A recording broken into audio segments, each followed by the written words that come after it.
Magandang umaga Luzon, Visayas at Mindanao at sa buong mundo. Oras po natin, 1 minuto makalipas po ika-5 ng umaga. Ako po inyong amigo, Sherwin Kulubong. Ngayon po ay araw ng Martes, ika-25 sa buwan ng Agosto taong 2026. Tayo po'y sabayang napapakinggan sa Radyo La Verdad 1350, ang UNTV Radio. Ako naman po si Bernard Danis. Simulan na po natin ang balitaan. Narito ang malalaki at makabuluhang balita ngayong araw. Headlines.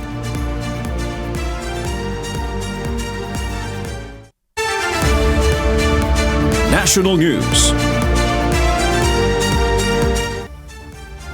Ilang mga lugar sa bansa ang nagdeklara ng suspensyon ng face-to-face classes ngayong araw ng Martes, August 25 dahil pa rin sa epekto ng masamang panahon. Sa Benguet, walang face-to-face classes mula preschool hanggang high school ang bayan ng Atok, Bugyas, Kapangan at Kibungan. Saklaw niyan ang lahat ng public at private schools. Suspendido rin ang in-person classes sa ilang lugar sa Pangasinan, kabilang ang Infanta, Santa Barbara, Mga Tarem at Aguilar, all levels public at private schools. Habang preschool to high school naman ang saklaw ng suspensyon sa Mangaldan. Sa Pampanga, wala pa ring pasok all levels sa mga bayan ng Macabebe, San Simon, Santo Tomas at Minalin. Wala ring face-to-face classes sa Candelaria, Zambales sa lahat ng antas, public at private schools. Gayon din sa bayan ng Kalumpit, Bulacan. Para sa iba pang mga anunsyo ng class suspension, ugaling i-check ang mga official social media page ng inyong local government o local offices. Hataw Balita ngayon. Naniniwala ang ilang eksperto at magulang na tama lamang ang pagpapaliban muna ng nakatakdang school safety drill para sa active attack incidents ng Department of Education. Ngayong araw sana ang nakatakdang pagsasagawa nito, subalit minabuti ng DepEd na wag muna itong ituloy at sinabing kukonsultahin muna nila ang mga eksperto. May humahataw na balita si Mia Alonso. Sang-ayon ng ilang mga magulang sa naging desisyon ng Department of Education na ipagpaliban na muna ang pagsasagawa ng nationwide simultaneous school safety drill for active attack incidents. Para kay Andy na mayroong anak na nasa junior high school, makatwiran lamang na wag munang ituloy ang mga ganitong uri ng drill dahil sa maaaring negatibong epekto nito sa kanilang mga anak. Kasi magkakagulo yan eh. Paano kung isa yung anak mo mahimatay na dun pa lang sa drill? Diba? Iba yung stress. Mape-pressure na nga sa araw. Mape-pressure pa dun sa drill. Batid ni Andy na mahalaga na matutuhan ng mga estudyante kung ano ang mga dapat gawin sakaling may mangyaring active attack sa loob ng eskwelahan. Subalit binigyang diin niya na bilang magulang, maaari naman itong ituro sa paraang hindi makapagdaragdag ng takot at stress sa mga bata. Kung saan niya ang tatanungin, mas mainam kung gawin na lamang sa pamamagitan ng orientation sa pagitan ng mga magulang at mga estudyante ang pagtuturo ng kasanayan imbes na magsagawa ng drill ng isang active attack. Yung iba kasi gagawin pang biro yan. Pagkatapos ng drill, ako sa nakakikita ko. Yung malaman pangalan nila may drill, hindi mo masabi na din. Bukod sa posisyon ng Philippine Psychiatric Association at Philippine Society for Child and Adolescent Psychiatry na walang sapat na ebidensyang nagpapakitang ang hyper-realistic active attack simulations ay nakapipigil ng mga insidente o nakapagpapababa ng casualties. Sinabi rin ng isa pang eksperto na maaari ring magbigay ng idea sa potential aggressor ang sobrang realistic na drill kung makikita nito kung paano kikilos at saan pupunta ang mga estudyante. Since alam niya yung drill, the more no malalaman niya kung kung saan dapat siya pupunta para talagang gawin yung gagawin niyang hindi maganda. Dahil kasi di ba nandun siya na nakita niya yung drill. Ay, ito pala gagawin nila eh. So mas lalong nag-iisip ng ano yon. Bukod dito, may posibilidad din aniya na matrigger ang ilang bata at maisip nila na hindi na safe space ang paaralan. Kaya sa halip na simulation, iminumungkahi nito ang classroom orientation, pagpapalakas ng homeroom at guidance systems, at mas mahusay na pagtukoy sa mga estudyanteng may behavioral o emotional concerns. Sa pahayag na inilabas ng Department of Education, sinabi nito na ipagpapaliban muna nila ang pagsasagawa ng nationwide simultaneous school safety drill for active attacks incidents dahil sa ilang class suspension at ililipat na lamang sa unang linggo ng Setyembre. Tiniyak naman ng kagawaran na gagamitin nila ang dagdag na panahon para masigurong nakaayon ang drill sa rekomendasyon ng mga eksperto sa weather, disaster preparedness, child protection at psychosocial support. Mia Alonso, humahataw sa balita ngayon.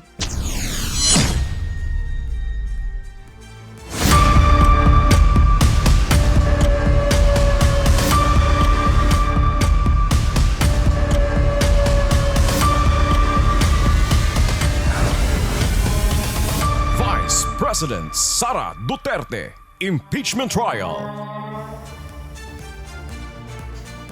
Sa pagpapatuloy ng impeachment trial kay Vice President Sara Duterte, muling sumalang sa impeachment court ang dating OBP Special Disbursing Officer na si Gina Acosta. Naging sentro ng pagtatanong kung sino ang nakakaalam kung paano nagastos ang 125 million pesos na confidential funds ng OBP. Dito, paulit-ulit na itinuro ni Acosta ang dating Chief Security Officer ng OBP na si Colonel Raymond Dante Lachica na pinagbigyan umano niya ng pondo para sa confidential activities ng OBP noong 2022 at 2023. Nirelease ko po kay Colonel Lachica, Your Honor, kasi siya po ang tinalaga ng aming ng Vice Presidente na siya po ang security officer, Your Honor.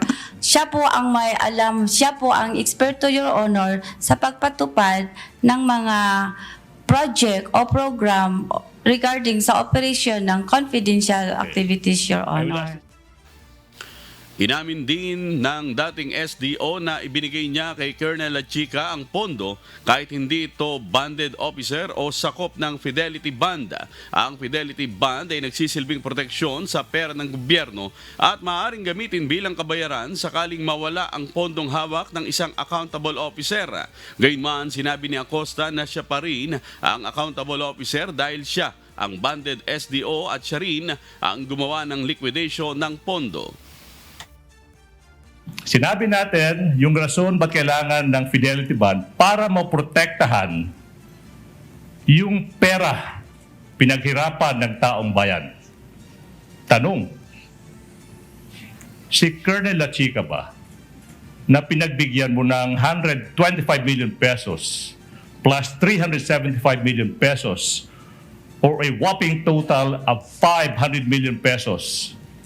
Tanong ng bayan, Gina Acosta, si Colonel Lachica ba ay nakapag-post ng Fidelity Band? Si security officer na si Colonel Lachica, na siya mo ang commanding officer sa BPSPG, dili po siya banded, Your Honor. Pero ang accountable pa rin, Your Honor, ako gihapon, Your Honor. I am still the accountable person, Your Honor. That's why po, Your Honor, ako po ang gumawa ng liquidation, Your Honor.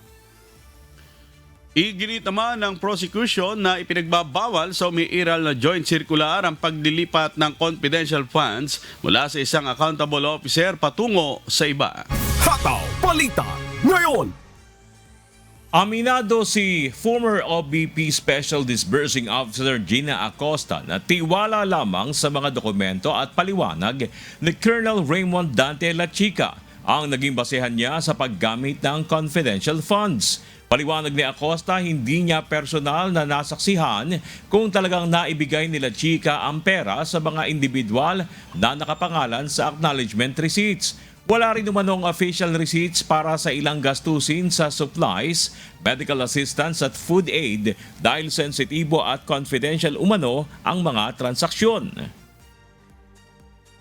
Nag-verify po ako sa kanya, Your Honor. Tinanong ko po siya, Your Honor. Tapos yun ang sagot niya, Your Honor.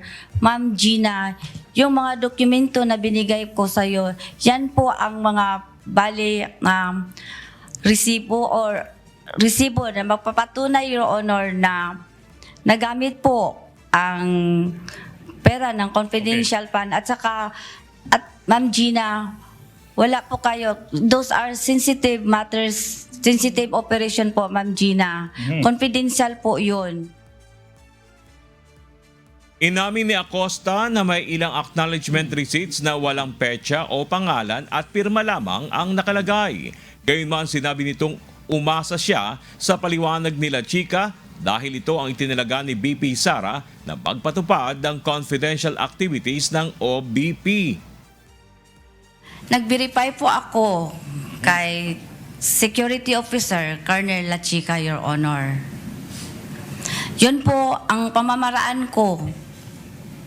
Yun po ang way ko na para malaman ko kung yun po ang pinaggastahan ni Colonel La Chica, Your Honor. Kasi siya po ang may alam. Siya po ang nag-implement sa mga project po sa confidential operation or activities, Your Honor. Naungkat din na matapos ang liquidation, ibinabalik umano kay La Chica ang acknowledgement receipts na nagpapatunay na natanggap nito ang cash releases. Dahil dito sinabi ni Acosta na wala na siyang hawak na dokumentong nagpapatunay na personal na natanggap ni La Chica ang 125 million pesos na confidential funds. Kinumpirma rin ni Acosta na ganito ang kanilang standard operating procedure sa paghawak at pag-liquidate ng naturang pondo. So, ma'am, wala po kayong dokumentong hawak dahil nga binawi ni Colonel La Chica. Tama po? Binawi po niya, Your Honor, pero nakagawa na po ako ng liquidation, Your Honor. Nakasubmit na po kami sa COA, Your Honor. Every time po, meron kaming confidential, Your Honor. Opo, ma'am. Nakaliquidate po kami, Your Honor. Apo, naunawaan ko po Alright. yan. Pero klaro lang po na binawi nga po niya kaya wala po kayong kopya. Yes, Your Honor. At yan po yung Pagkatapos. kinagawian na nyo noong 2022 last quarter, first, second, at third quarter ng 2023. Yes, Your Honor. Apo, tama. Okay. Kaya wala po kayong hawak na kahit anong dokumento ngayon dahil na kay Colonel La Chica na at binawi po niya. Ma'am. Yes, Your Honor. Okay. Sa kabila nito, si Acosta ang lumagda sa certifications na nagsasabing maayos na nagamit ang confidential funds. Batay lamang umano sa mga dokumentong ibinigay sa kanya ni La Chica. Hataw Balita ngayon. Isa sa naungkat sa impeachment trial ni Vice President Sara Duterte ang confidential funds ng Davao City noong alkalde pa siya ng lungsod. Ayon sa prosecution, umabot sa 1.84 billion pesos ang kabuang confidential funds ng Davao City mula 2019 hanggang 2022 o tig 460 million pesos kada taon.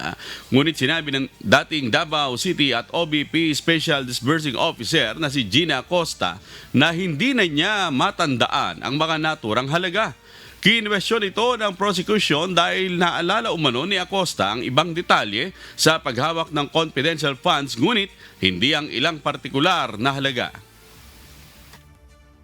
Hindi ko maalala, Yes, Your ma'am. Honor, kung ilan ay mauba na o yan ba ang confidential fund, Your Honor. Is it because, sabi mo, sa edad niyo, hindi niyo na maalala, ma'am? Di po ba?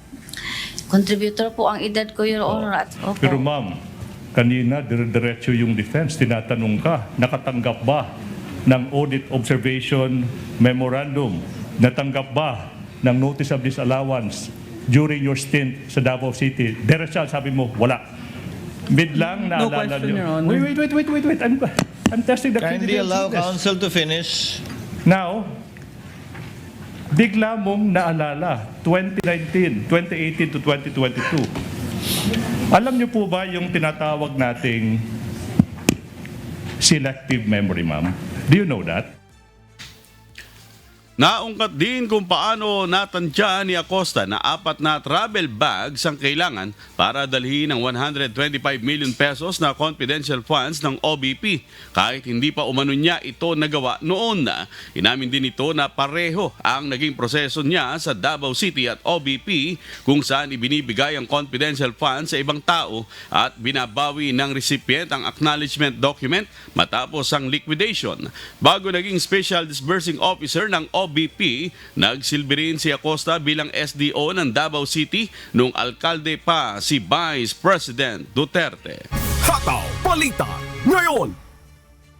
Hindi pa sigurado ng House Prosecution Panel kung kinakailangan nilang ipatawag bilang hostile witness si dating Vice Presidential Security and Protection Group Chief Colonel Raymond Dante Lachica. Ilang ulit na nabanggit ang pangalan ni Colonel Lachica sa impeachment trial matapos sabihin ni dating OBP Special Disbursing Officer Gina Acosta na dito niya ibinibigay ang kabuang 500 million pesos na confidential funds.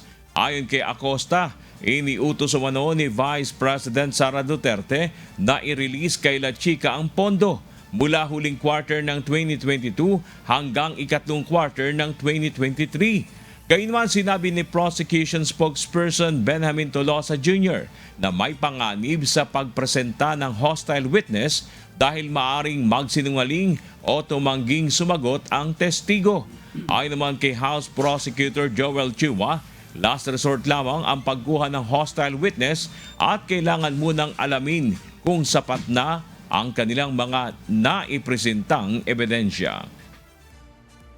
Insofar as pag-uupo na testigo ni Colonel Lachica, yun ay hindi pa nadidesisyonan ng prosecution at ifa-finalize pa namin kung ano ang magiging laman ng mga testigo na ihahanay namin. As we've always stated, representa lang namin ng witnesses namin yung mga kinakailangan talaga to establish important points, no?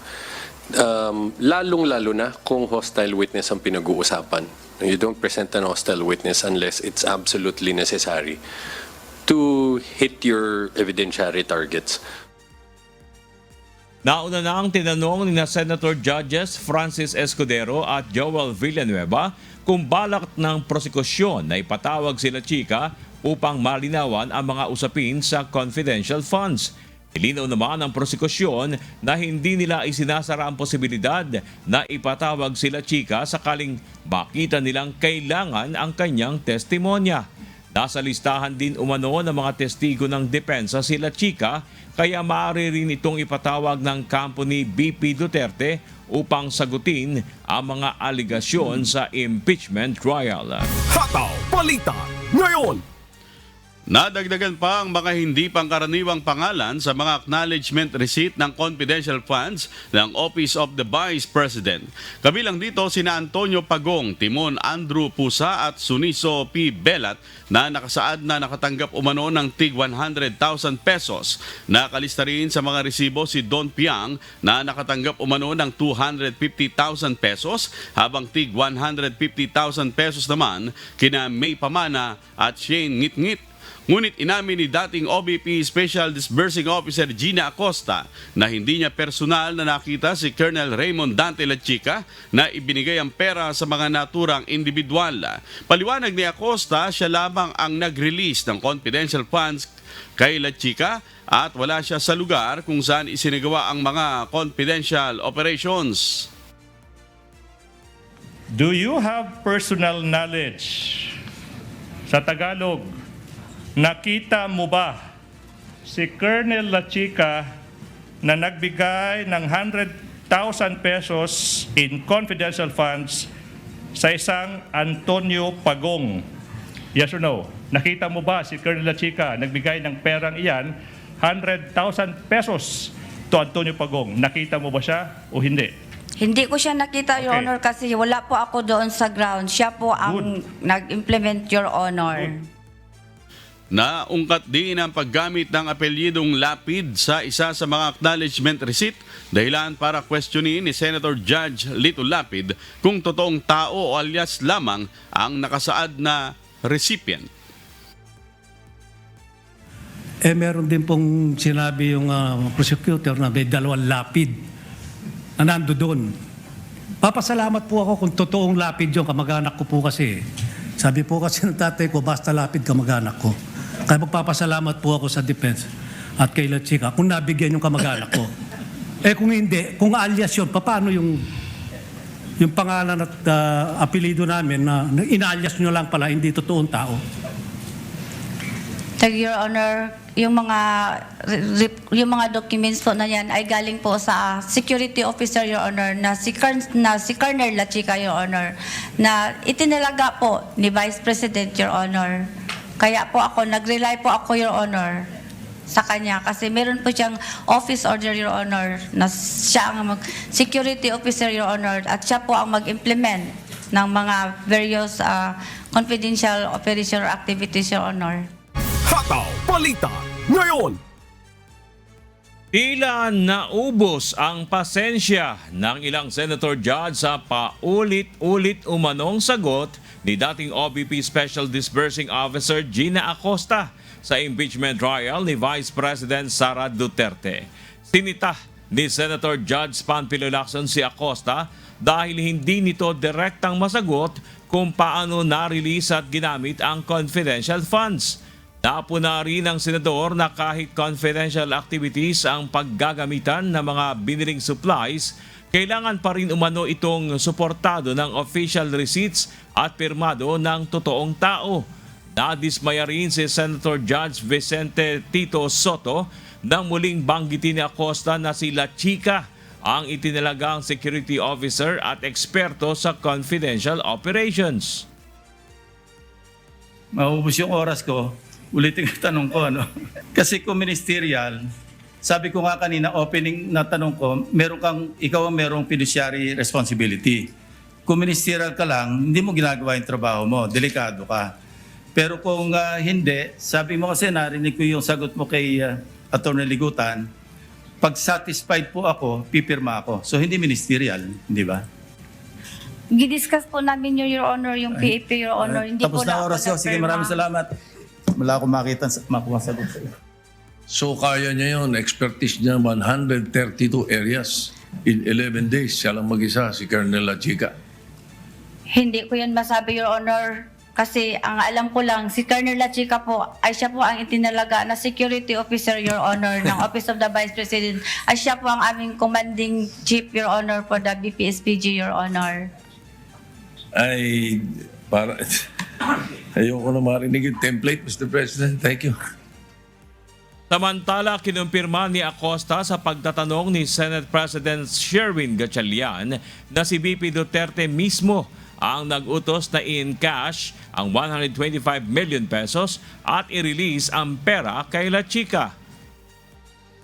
Sino ang nag-utos sa inyo na pumunta sa Land Bank i-encash yung 125?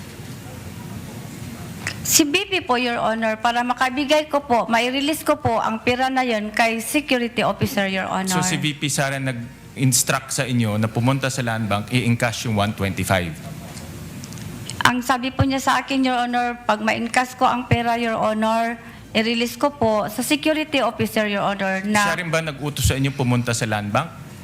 Basta, yun po, paano ko po ma-encash, paano ko po maibigay ang pera, Your Honor, kung hindi po ako magpunta sa Land Bank, Your Honor?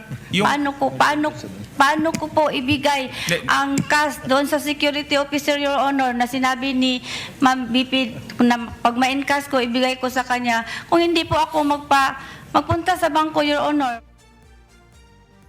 Tinawag naman ni Senator Judge Rapi Tulfo na stupid in the name of blind loyalty si Acosta dahil sa pagtitiwala nito kay Colonel Raymond Dante Lachica sa kabila ng mga questionabling detalye sa acknowledgement receipts.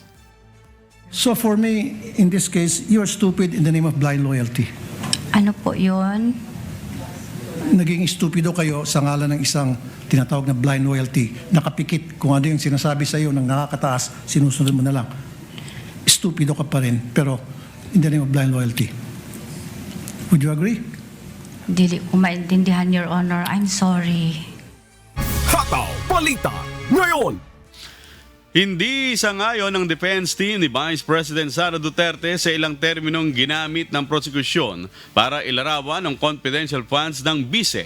Samantala, ayaw namang ibunyag ng tagapagsalita ng partido ang kanilang strategy sa nagpapatuloy na impeachment trial laban sa pangalawang Pangulo. May hataw na balita si Evan Alvarez. Modus operandi, scam at kasuklam-suklam.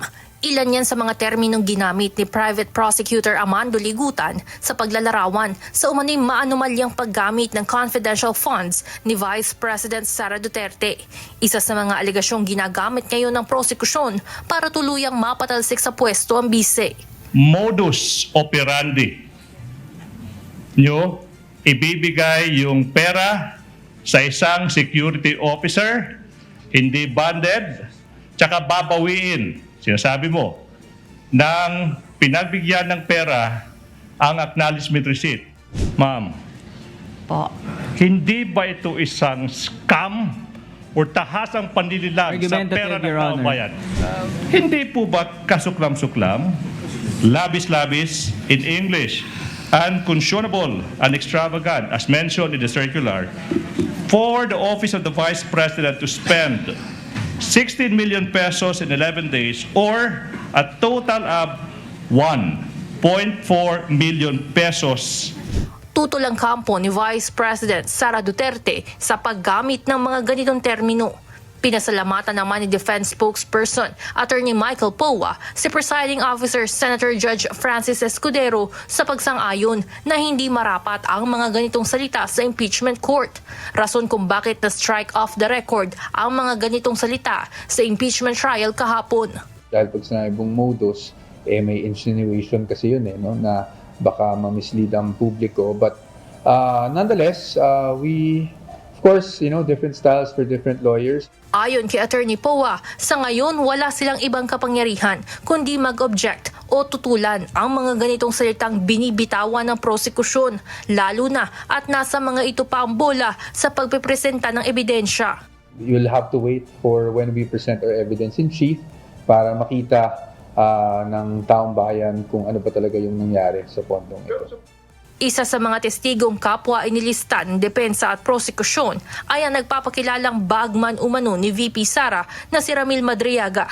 Para sa depensa, wala pang katiyakan kung ihaharap nila ito bilang witness. Kasunod ng sinabi kamakailan ng isa pang abogado ni VP Sara na si Attorney Paulo Panelo na posibleng maging star witness si Madriaga ng depensa. So tingnan na lang natin kung kinakailangan na i-present siya o hindi. Pero sa ngayon, hindi muna kami magbibitaw ng anumang statement kung sino yung mga witnesses na ilalabas natin.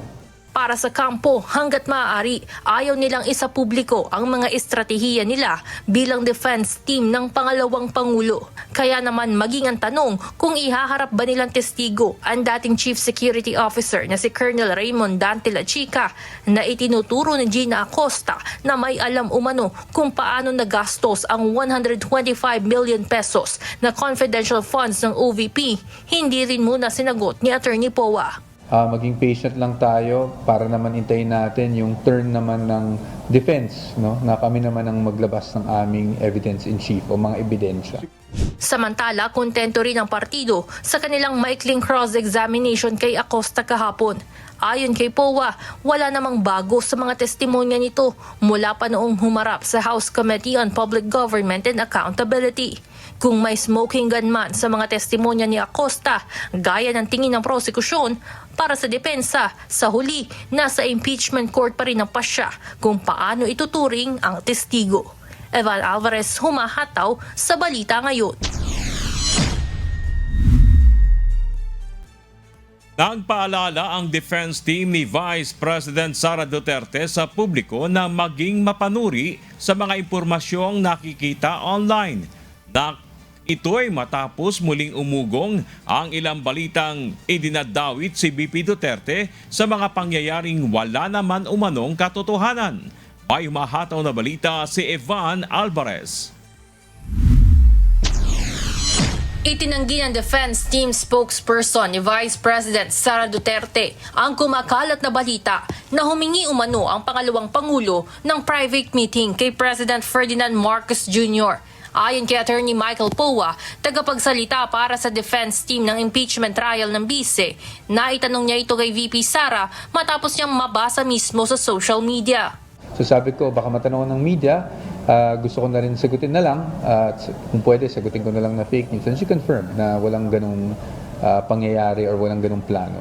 Ayon kay POA, una pa lamang ay hindi na siya naniniwala sa naturang ulat. Hindi na rin ito nagbigay ng espekulasyon sa posibleng motibo kung bakit pinapakalat ang mga ganitong klase ng maling impormasyon. Similar to, alam nyo na, yung laptop issue na nabato daw ako noon, nung una ayaw ko rin pansinin di ba? Kasi katawa-tawa na siya parang masyado ng petty para pansinin pa. But since nung medyo nagkaroon ng traction, I really had to address it. Itinanggi rin ni Attorney POA ang isang pahayag na iniuugnay sa kanya patungkol naman sa umano'y debate sa pagitan nila ni House Prosecution Member at Bicol Saro Party List Representative Terry Ridon. Nananawagan naman siya sa publiko na maging mapanuri sa mga nababasa online at tiyaking totoo ang mga impormasyon bago tuluyang paniwalaan.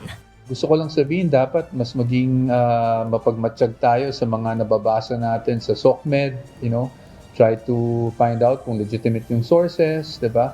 Kasi ang dami na talagang mga fake news na kumakalat. Evan Alvarez, humahataw sa Balita Ngayon. Sa iba pang balita, muling in-extend ni Senator Loren Legarda ang kanyang medical leave hanggang sa September 2, 2026. Ayon kay Senate Secretary Renato Bantug, muling nagpadala ng notice ang opisina ni Senator Legarda kung saan pinalawig nito hanggang September 2 ang kanyang medical leave mula sa nakaraang August 24 at magtatapos na sana bukas, August 26. Nagsimula ang medical leave ni Senator Legarda mula pa noong August 3. Nauna nang sinita ng Office of the Ombudsman ang pagbiyay abroad ni Senator Loren Legarda at ng anak nito na si Batangas 1st District Representative Leandro Lebiste. Kapwa naharap ang dalawa sa kasong plunder at graft dahil sa umano'y pagkabigo ng renewal energy firm ni Congressman Lebiste na makapag-provide ng solar power alinsunod sa nakasaad sa congressional franchise na iginawad dito. Nauna nang itinanggi ng dalawa ang mga akusasyon laban sa kanila. Hataw Balita Ngayon. Pinayagan ng Sandigan Bayan 5th Division na magpa-x-ray ng tuhod sa isang pribadong ospital si Senator Jinggoy Estrada. Sa resolusyon ay nilabas ng Anti-Graft Court kahapon, pinahintulutan ang mambabatas na bumisita sa medical facility sa San Juan City sa Miyerkules, August 26, upang patingnan ang matagal nang iniindang sakit sa magkabilang tuhod. Una nang na-diagnose si Senator Estrada na may osteoarthritis na nakaapekto sa kanyang paglakad. Gayunman, iginit ang prosekusyon na ang kondisyon ng senador ay hindi nakabatay sa direct clinical assessment o beripikado ng isang independent medical facility. Patuloy kayong mantabay, magbabalik pa ang Hataw Balita Ngayon. Oras sa buong kapuluan, 5:36 na po ng umaga at sa pagpapatuloy ng Hataw Balita Ngayon. Tumalang na sa pagdinig ng House Committee on Appropriations ang nasa mahigit 46.435 billion pesos na proposed budget ng Department of Justice para sa taong 2027. Sa nasabing deliberasyon, napuna ng mga kongresista ang pagkakaroon ng bawas sa ilang attached agencies sa ilalim ng Justice Department. May humahataw na balita si Benedict Samson. Sinimulan ng busisiin kahapon ng House Committee on Appropriations ang panukalang budget ng Department of Justice sa susunod na taon na nagkakahalaga ng 46.435 billion pesos. Sa presentasyon ng DOJ, idinetalye nito ang mga budget na nakalaan sa bawat attached agencies ng departamento, kabilang na ang Bureau of Corrections, Public Attorney's Office, Land Registration Authority, National Bureau of Investigation, Bureau of Immigration, Office of the Solicitor General at iba pang tanggapan. Sa pagdinig, napuna ni House Committee on Justice Vice Chairperson Representative John Juric Pajernos ang naging bawas pondo sa NBI at Immigration sa susunod na taon. I manifest not just my full support for the proposed budget of the Department of Justice, but also the increase of its budget, especially for the NBI and BI, kasi nakita ko po ang NBI at BI 33% and 27% decrease. Meron po ba tayong brief lang na na explanation kung bakit po nabawasan ng sobrang taas yung dalawang agencies na yan? But with that said, yun lang po, Mr. Chair. Yun lang po, briefly lang po sana. I believe this would be relative to the absorptive capacity ng agency. This was, of course, this is the DBM's call, no? But it was assessed by the DBM yung absorptive capacity of the two agencies. That's why we have catch-up plans for 2026 so that they are able to cope with the budget releases for the two respective agencies. But thank you very much, Your Honor, for the support. Ayon sa NBI, nais nilang hilingin sa komite na maibalik sana ang nabawas na pondo sa kanilang tanggapan. Partikular na dito ang budget sana sa increase ng hazard pay ng NBI agents, pati na ang pondo para sa procurement ng mga gamit panlaban sa cybercrimes. Meron kaming mga nilagay sa budget namin which was removed by the Department of Budget and Management. So I will make an appeal to the Committee on Appropriation. Probably ibalik yung ibang items, not everything but some of the items, especially yung hazard pay sana ng mga agents namin to increase it from 4,000 to 15,000. Medyo mabigat yung mga trabaho ng mga agents natin and I think it's much needed na tulungan sila. And then another one, one of the important thing is also we are asking for budget to buy tools to fight cyber crimes. About 80% of crimes today are related sa cyber. So there are available tools but we need the budget para ma-procure namin ito. Kaugnay nito, patuloy namang susuriin ng House Committee on Appropriations ang panukalang budget ng DOJ at attached agencies nito bago sumalang sa plenaryo ng Kamara. Benedict Samson, humahataw sa balita ngayon. Nilinaw ni Senator Francis Escudero ang tunay na layunin ng panukalang pagpapalawig sa termino ng barangay at sangguniang kabataan officials. Si Dante Amento, humahataw.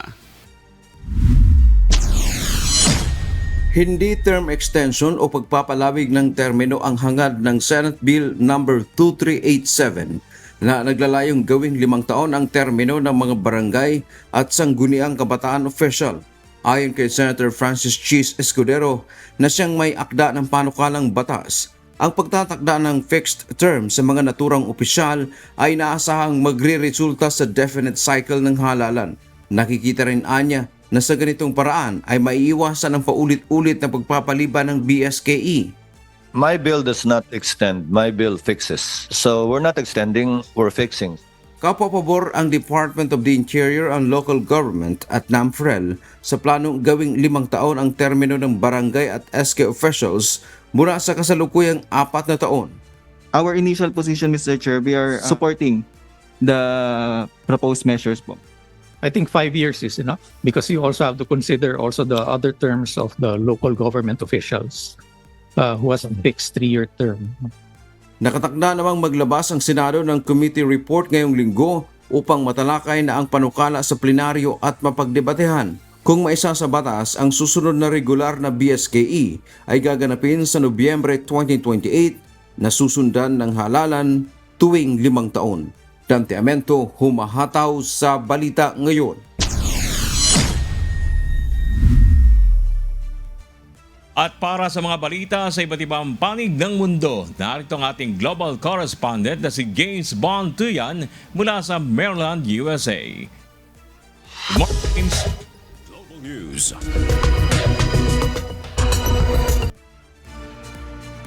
Magandang umaga sa iyo, Bernard, at good morning sa ating mga kasangbahay. Narito ang ating Global News. Tinawag na bully ng ilang Canadians ang Amerika kasunod ng lumalalang sigalot sa pagitan ng dalawang bansa na nagresulta sa mas mataas na taripa sa ilang produkto.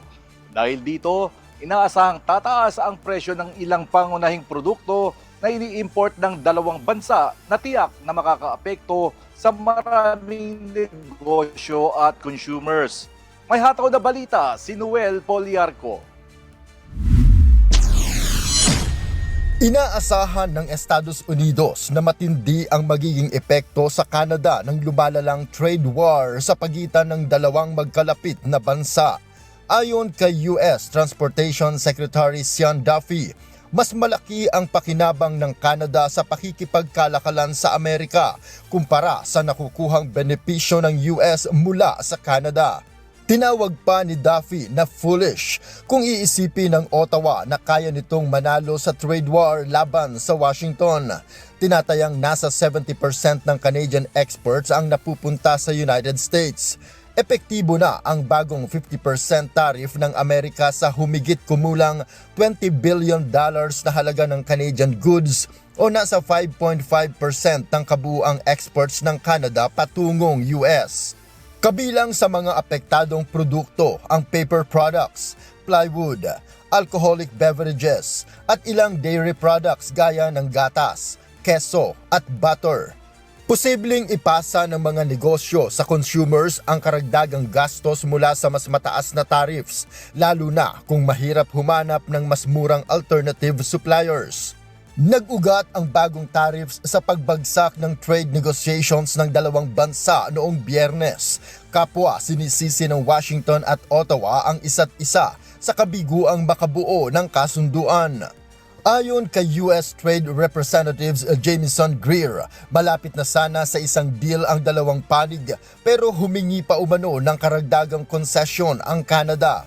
Sa panig naman ng Canada, iginiit ni Prime Minister Mark Carney na unfair at uneconomic ang mga huling kondisyong inihain ng Amerika. Dahil dito, tinawag na trade war ni Carney ang kasalukuyang sigalot at naninindigang lalaban ang Canada. Samantala, ramdam din ng ilang Canadians ang pag-igting ng relasyon ng dalawang bansa. I think we had a great relationship with the United States for a very long time. And in my lifetime, we've always been friends, and now we're not friends anymore, and it's going to hurt everybody, and it's just sad. Tinawag ni Edwards na bully ang Amerika at sinabing hindi hahayaan ng Canada na patuloy itong gipitin. We have a bully in Washington, and he's just hitting us all with the big stick all the time, and we're not going to put up with it. Canada isn't. We'll fight back. Bilang ganti, tatapatan ng Canada ng dollar for dollar ang bagong US tariffs simula September 8. Kabilang sa tatargete ng Canadian tariffs ay steel, dairy, appliances, agricultural equipment, pulp and paper, at electronics na mula sa Amerika. Nanawagan din ang ilang Canadians na suportahan ang sariling produkto at bawasan ang pagbili ng mga produktong galing sa US. We have the power. And it starts in buying food. If it's from the States, don't buy. Samantala, wala pang nakatakdang bagong trade talk sa pagitan ng dalawang bansa ayon sa US Trade Representative. Nagbanta pa si US President Donald Trump na itataas sa 50% ang tariff sa Canadian cars, trucks at automotive parts simula Enero. Iginiit din ito na hindi kailangan ng Amerika ang Canada. Sa halip ay ang Canada ang mas kailangan ang Estados Unidos. Sa ngayon, walang malinaw na senyales kung kailan muling babalik sa negotiating table ang dalawang panig. Noel Poliarco, humahataw sa balita ngayon. Nagbanta ang Estados Unidos sa mga bansang patuloy na makikipagkalakalan sa Iran sa gitna ng tinawag nitong Economic D-Day laban sa Tehran. Subalit para sa Iran, ang hakbang na ito ng Washington ay patunay lamang umano na nabigo ang military campaign ng Amerika at kailangan na nitong umasa sa economic pressure. Narito ang hataw na balita. Haharap ang Iran sa pinakamatinding financial offensive na ipatutupad ng Estados Unidos laban sa kanilang kalaban. Ayon kay US Treasury Secretary Scott Bessent, layo ng bagong kampanya na putulin ang bawat economic lifeline ng Iranian government. Tinawag ni Bessent ang hakbang na Economic D-Day at nagbabala na maaaring ma-isolate rin ng mga bansang patuloy na makikipag-ugnayan o magbibigay ng financial support sa Tehran. Inaasahang kabilang sa pupuntiryahin ng bagong sanctions ang mga kumpanya, financial institutions at trading partners na tumutulong sa Iran na makapagbenta ng langis at makaiwas sa nauna ng US sanctions. Partikular na nakatutok ang Washington sa China na itinuturing na pinakamalaking trading partner ng Iran at pangunahing bumibili ng Iranian oil.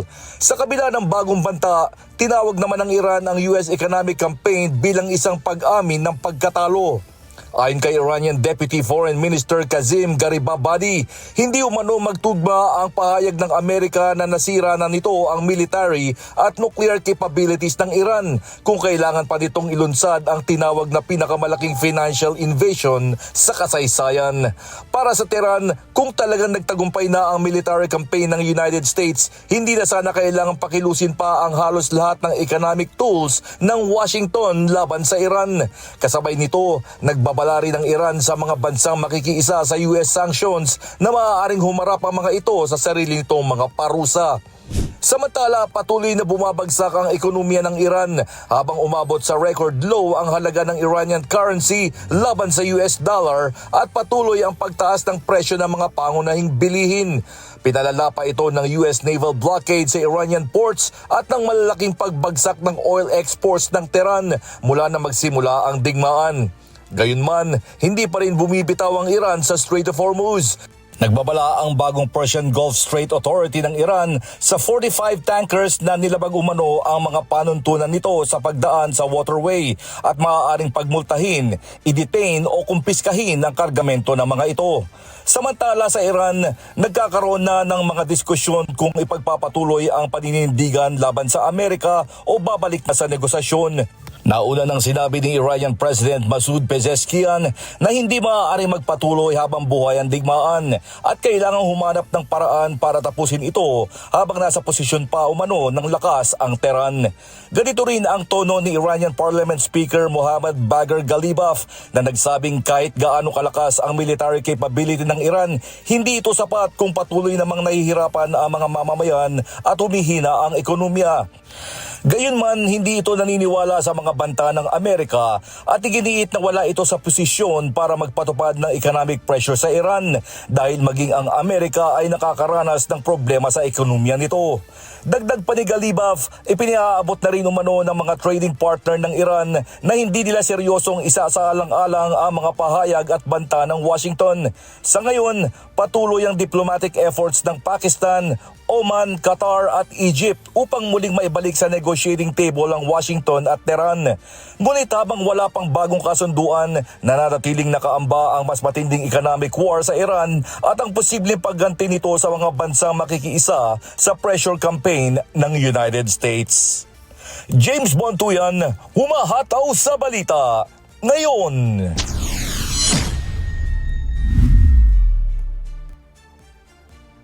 Ang mga kaalyado ng Ukraine sa Kyiv para magpakita ng suporta sa bansa sa gitna ng patuloy na pag-atake at pagbabanta ng Russia. Sa pulong, nangako ang United Kingdom at iba pang kaalyado na patuloy nilang palalakasin ang depensa ng Ukraine, partikular ang air defense nito. May hataw na balita si Jack De Ocampo. Sa gitna ng lumalalang tensyon at mas matinding pag-atake ng Russia, nagtipon sa Kyiv ang humigit kumulang 30 leader ng Coalition of the Willing kasabay ng pagunita ng Independence Day ng Ukraine. Pangunahing tinalakay sa pulong ang pagpapalakas sa air defense ng Ukraine habang patuloy ang paggamit ng Moscow ng ballistic missiles at drones sa mga pag-atake.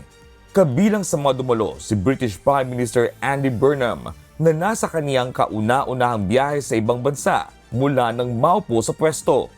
Nanindigan si Burnham na hindi aatras ang United Kingdom sa pagsuporta sa Kyiv sa kabila ng mga banta ng Moscow. I've only been in office a short time, but already in that time, Russia has threatened the UK for its support for the Ukraine, and I know other countries here have faced similar threats. It just shows that what we are doing is having an impact, and we should stand firm together. Kamakailan ay pinalakas ng Russia ang mga pag-atake sa Ukraine, kabilang ang pagpapakawala ng ballistic missiles na tumatama rin sa mga civilian area. Ayon kay Burnham, dapat magtulungan ang mga kaalyado at maglabas mula sa kanilang sariling stocks ng karagdagang air defense para sa Ukraine. It's clear Russia is running out of options. So Putin is now hoping he can win through a campaign of terror, using ballistic missiles against Ukrainian civilians. And we saw a children's hospital hit recently, a kindergarten. This can never be the route to victory. Kasabay nito, pinayagan ng British government ang defense firm na MBDA na ilabas ang classified information na kailangan upang matulungan ang Ukraine at France na makapag-produce ng long-range Storm Shadow o Scalp missiles. Binatikos ito ng Kremlin at inakusahan ang London na lalong pinapalala ang digmaan. Nagbanta rin ang Moscow na tutukuyin at sisirain ito ang mga pasilidad sa Ukraine na gagamitin sa produksyon ng naturang missiles. Samantala, nanawagan si French President Emmanuel Macron sa mga kaalyado na pabilisin ang paghahatid ng interceptor missiles para sa Ukraine.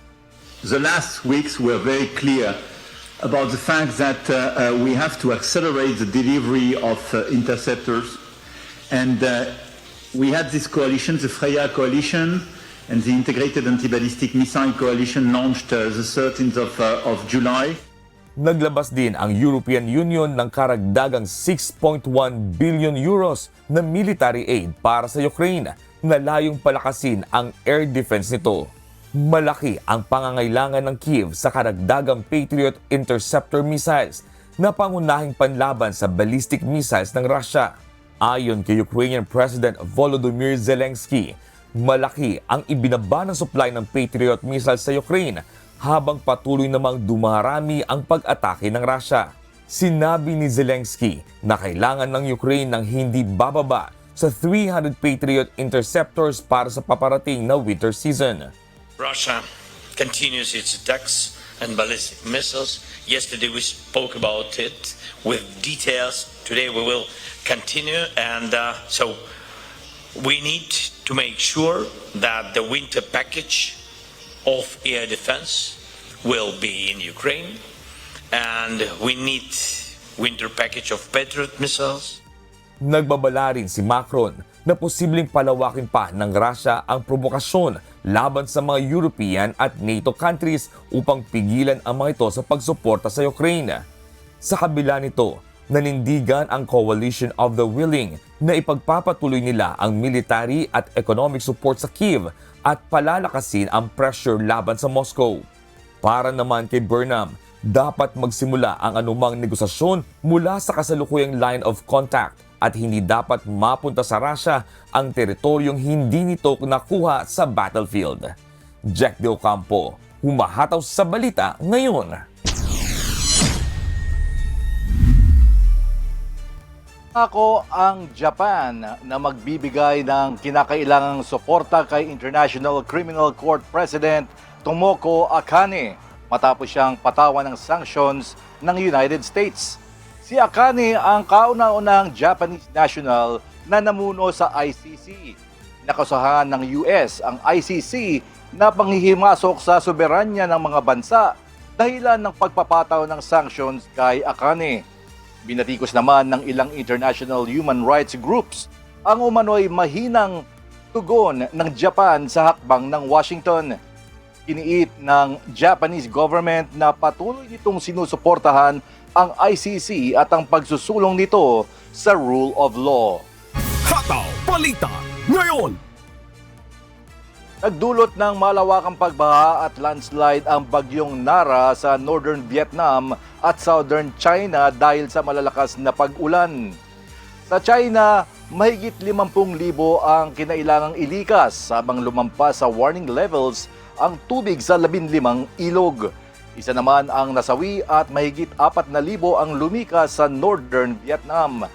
Nasira rin ang mahigit 10,000 na ektarya ng pananim habang halos 55,000 na pamilya ang nawalan ng kuryente sa Vietnam.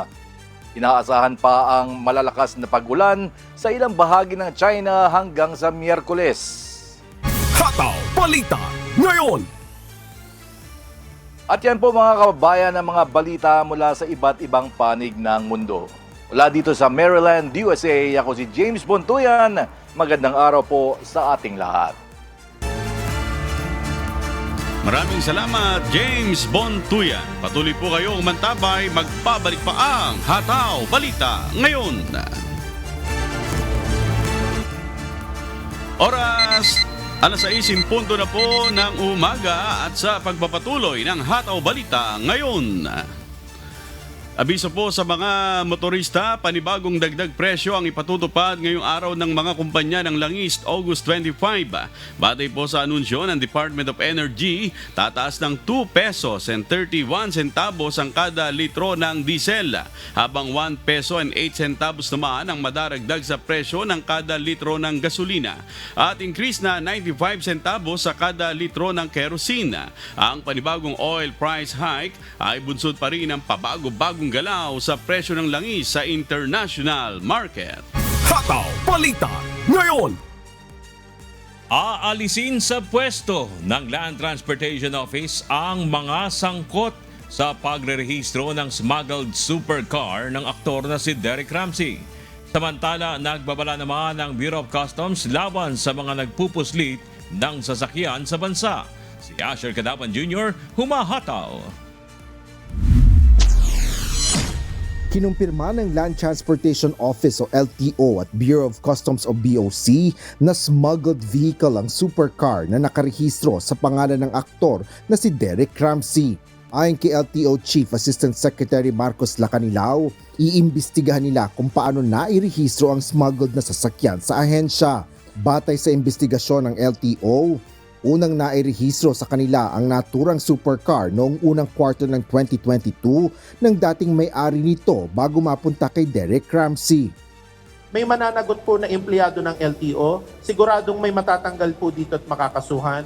At meron ding mga registered owner na, kasi meron pang isang registered owner bago kay Mr. Ramsey na nakapangalan sa kanya. Pati siya papatawag namin para ma-determine kung may kinalaman din siya dito sa ginawa nilang pagpapapel sa LTO.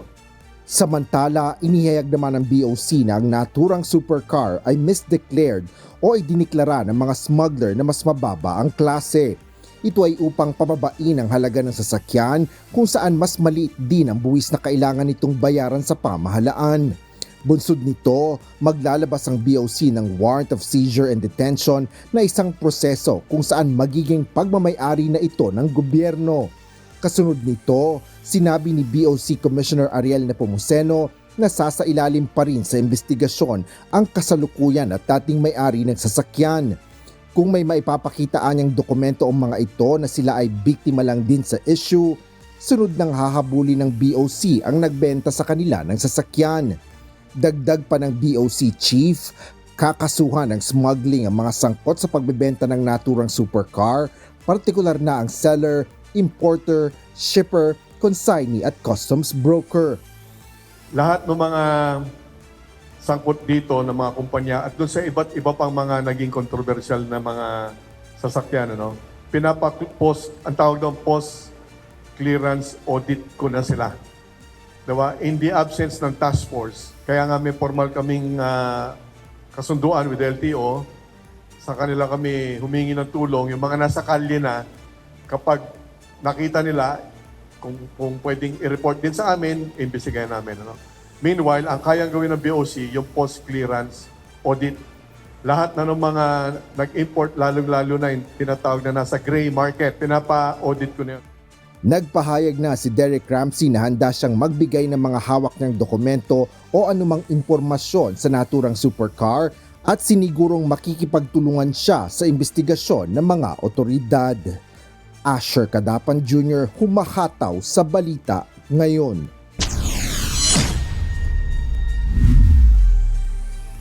Naglabas ng opisyal na pahayag ang aktor na si Nino Mulak kung saan inamin nito na nakatulog siya habang nagmamaneho kaya nangyari ang aksidente sa may Antipolo City noong Linggo, August 23. Sa kanyang official statement, inamin nito na nakatulog siya habang nagmamaneho kaya't bigla na lamang siyang nawala ng kontrol sa manibela. Ayon sa aktor, nakalib ang kanyang driver ng araw na yaon kaya't siya ang nagmaneho ng kanyang sasakyan. Bunsodaan niya ng demanding schedule, inamin niya na nakatulog siya habang nagmamaneho, gayunman sinabi niya na hindi pa rin ito excuse sa insidente. Noong linggo habang bumibiyahe sa Antipolo City ay nabangga ng SUV ng aktor ang ilang establishmento kung saan isa ang nasugatan. Inako ni Nino Mulak ang responsibilidad sa pangyayari at tiniyak ang pagpapaabot ng tulong sa mga naapektuhan ng aksidente. Regional News. Pahigpit ngayong minomonitor ng Philippine Coast Guard ang banta ng oil spill sa may Botolan, Zambales kasunod ng paglubog ng tugboat pasado alas 7 ng umaga kahapon sa gitna ng malalakas na alon. Ayon sa PCG, sa ngayon ay wala pa naman silang nakikitang senyales ng pagtagas ng langis mula sa lumubog na tugboat, kung saan lulan ang nasa 15,000 litro ng diesel. Ayon sa PCG, agad silang nagsagawa ng shoreline patrol sa may Bukaw River at iba pang kalapit na lugar na pinangyarihan ng insidente. Sa ngayon nila ay naka-standby na ang absorbent pads at iba pang oil spill response equipment sakaling kailanganin. Iniimbestigahan pa ng mga otoridad ang tunay na dahilan ng paglubog ng sasakyang pandagat. Nasa ligtas ng kalagayan ng 10 crew ng tugboat sana nagtalunan sa dagat bago pa ito tuluyang lumubog. Hataw Balita ngayon. Sawang-sawa na sa paulit-ulit na mga pagbaha ang ilang apektadong residente sa ilang bayan sa Bulacan. Para makaiwas sa baha, plano ngayon ng ilang residente na maghanap na ng ibang matitirahan. May hataw na balita si Nestor Torres. Kung mabagal yung upa, mas mabilis sa paglaki. So yung problem namin dito, minsan nagsasalubong. Yun ang tapos halo ulan, tapos yung high tide, lalo pag napakawala ang dam. Sabay-sabay, mas nagiging worse yung situation namin dito. Taon-taon na lang kapag may bagyo at high tide, nalulubog sa baha ang malaking bahagi ng Bulacan. Hindi lang abot binti, kundi abot hanggang lagpastaw ang baha. Lalo na sa bayan ng Kalumpit at Tagunoy. Naabutan namin si Prince sa Barangay Poblasyon, Giginto, Bulacan na 3 linggo ng pabalik-balik na lumulusong sa baha at marami na rin ang nagkaroon na nga ng sakit sa balat. Nang tanungin siya ng UNTV News Team kung may plano siyang lumipat na ng matitirhan, hindi ito nagdalawang isip. Kung may pagkakataon, kasi mahirap yung ganitong kalagayan, araw-araw, tuwi-tuwi na ganito kami. Siguro sa isang katulad nating tao, maisip natin na mas maghanap na mas magandang lugar, na hindi yung talagang ganito kalagay sa amin.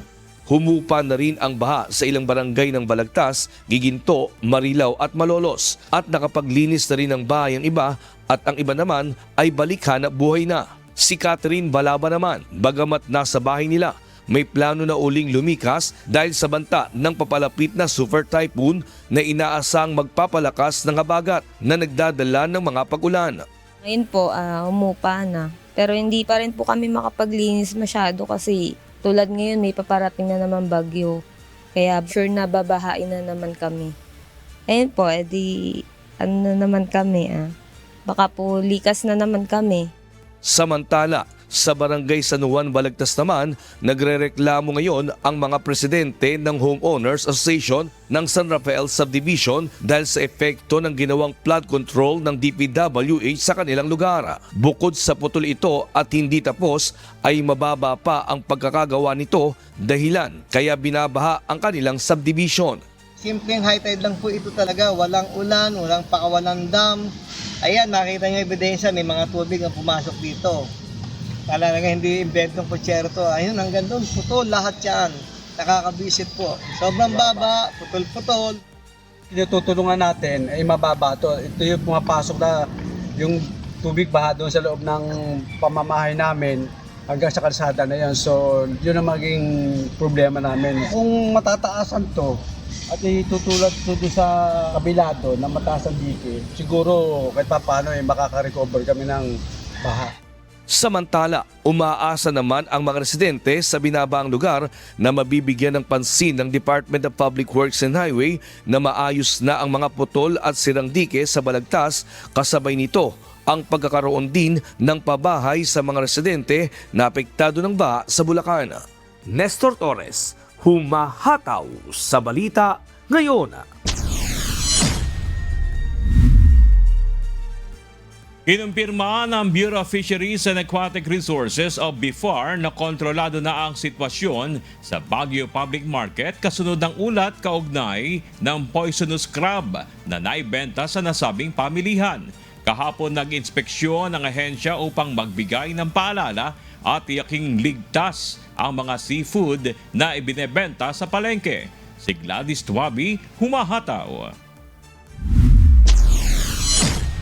Wala naman pong napabalitang casualty na naalerto lamang po sa social media at nalaman naman kaagad ng consumer na yung nabili ng alimango na maaring napahalo lamang doon sa mga supply na dila po rito sa public market. Pero sa ngayon, control po ang sitwasyon. Naging usapan sa social media ang isang alimango na nabili umano ng asawa ng isang netizen sa Baguio City Public Market noong Agosto 22. Ayon sa nagposts, napansin niya ang kakaibang itsura ng alimango matapos itong maluto. Dahil dito, nagsaliksik siya at pinaghinala ang maaaring kabilang ito sa pamilya ng xanthid na may ilang uri na maaaring magtaglay ng toxin. Agad namang nakipag-ugnayan ang Bureau of Fisheries and Aquatic Resources o BIFAR Cordillera sa consumer at nagsagawa ng inspeksyon sa Baguio Public Market. Ayon sa ahensya, ipinaalam agad sa consumer ang sitwasyon at wala namang naitalang kaso ng pagkalason o iba pang casualty kaugnay nito. So nagsagawa po tayo ng pagpapaliwanag, pagpapaalam sa mga fish vendors na maging mapagmatyag para po mas masiguro natin, mabantayan natin ang kaligtasan ng publiko. Sa ginawang inspeksyon, ipinaliwanag ng BIFAR sa mga vendor ang kahalagahan ng pagiging mapagmatsyag sa mga produktong kanilang ibinibenta.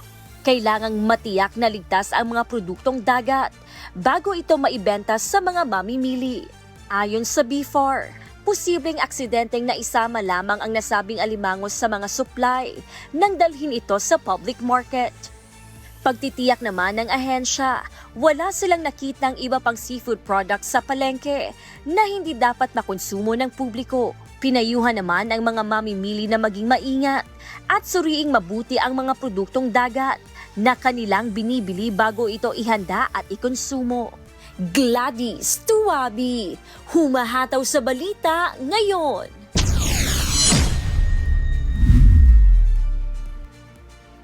Isinugod sa ospital ang 29 na estudyante ng Tulyalian National High School sa Santo Tomas, Davao del Norte matapos na makaranas ng pananakit ng tiyan, pagkahilo at pagsusuka.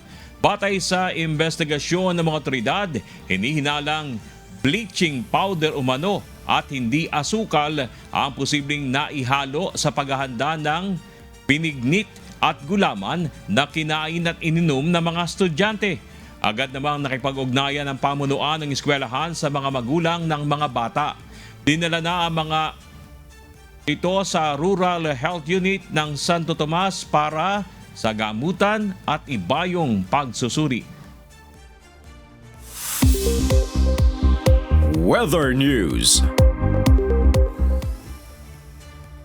Dalawang bagyo at isang low pressure area sa labas ng Philippine Area of Responsibility ang patuloy na binabantayan ng Pag-asa. Bagaman nakalabas na ng PAR, patuloy na hahatakin ng bagyong Obet ang habagat na magpapaulan sa ilang lugar. Ang iba pang detalye ihahatid sa atin ng Pag-asa Weather Forecasting Center. Narito nga ang ating latest satellite image kung saan meron tayong minomonitor na dalawang bagyo at isang low pressure area sa labas ng ating Philippine Area of Responsibility.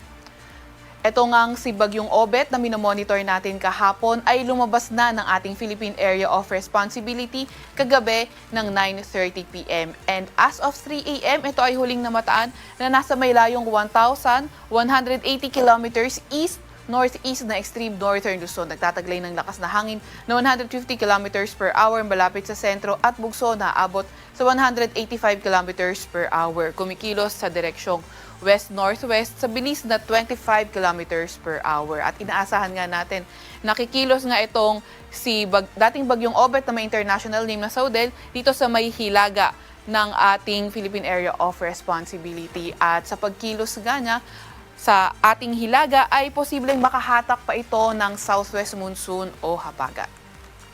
Samantalang yung isa namang minomonitor natin ay nasa tropical depression category na may international name na Atsani. And as of 3 a.m., ito ay huling namataan na nasa may layong 1,760 kilometers east ng northern Luzon. Nagtataglay ng lakas na hangin na 55 km per hour at bugso na abot sa 70 km per hour. Kumikilos sa direksyong hilaga sa bilis na 30 km per hour. Ito namang tropical depression na ito dahil nakikita nga natin napakalapit lang sa boundary ng ating PAR ay hindi natin tinatanggal yung possibility ng pagpasok ng ating area of responsibility.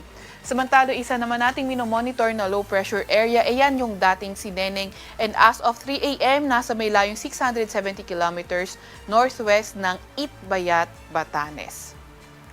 Samantalang southwest monsoon naman o habagat, patuloy pa nga rin yung epekto sa Luzon, kaya maraming areas pa rin sa Luzon ang makaka-experience ng makulimlim na panahon with scattered rains. And for our weather naman ngayong araw, inaasahan natin sa may Ilocos Region, sa may Cordillera Administrative Region, sa may Cagayan Valley, Central Luzon, kabilang na ang Metro Manila, sa may Cavite, Batangas at Rizal, makakaranas nga tayo ng makulimlim na panahon.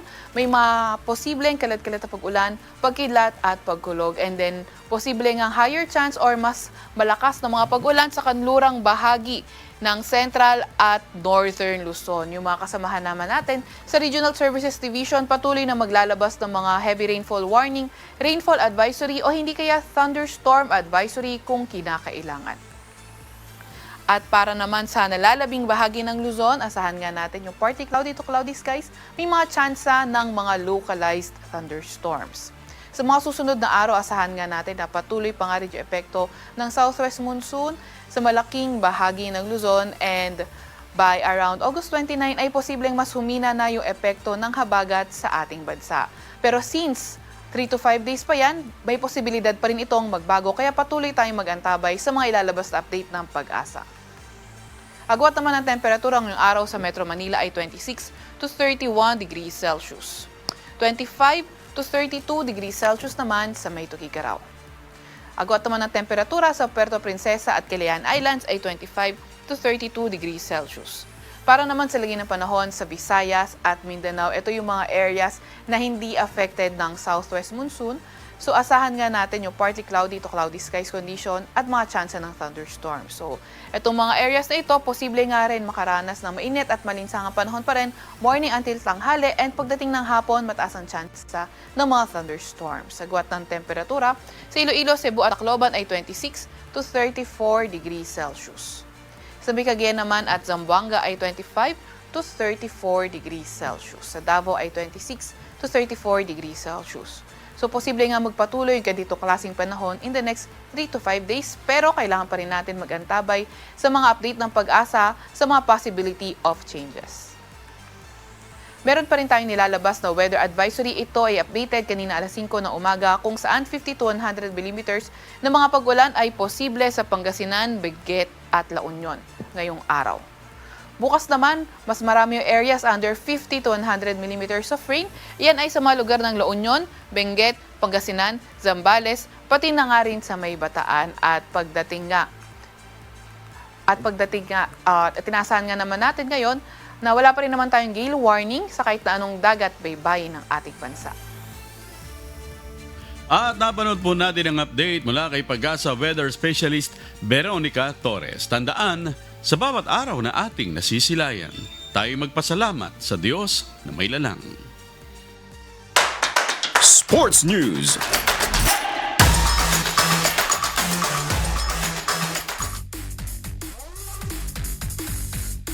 Umangat sa awards number 18 ang Pinay tennis sensation na si Alex Ayala para sa Women's Tennis Association o WTA rankings. Ito na ang bago at pinakamataas na ranking na naabot ni Ayala sa kanyang tennis karira. Nauna nang nakamit ni Ayala ang kanyang kauna-unahang WTA title matapos ang kanyang makasaysayang panalo sa 2026 Mubadala DC Open.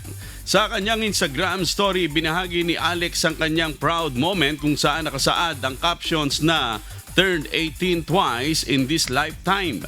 Sa ngayon ay naghahanda ng Pinay tennis star sa kanyang pagsabak sa papalapit na US Open.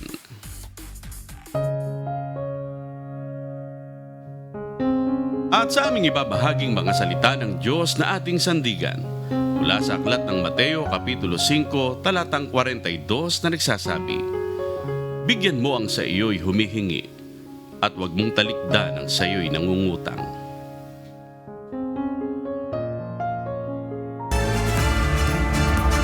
At yan po ang mga umahataw na balita ngayong umaga ng Martes, ika-25 sa buwan ng Agosto 2026. Ako po inyong amigo, Sherwin Kulubong. Sa ngalan na lahat ng buo ng UNTV News and Rescue, UNTV Radyo Libertad 1350 at ng ating mga correspondent mula sa Pilipinas at sa iba't ibang panig ng mundo. Ako naman po si Bernard Dalis. At dito sa UNTV at UNTV Radyo Libertad 1350, Diyos ang aming sandigan. Serbisyo publiko ang aming pinahahalagahan.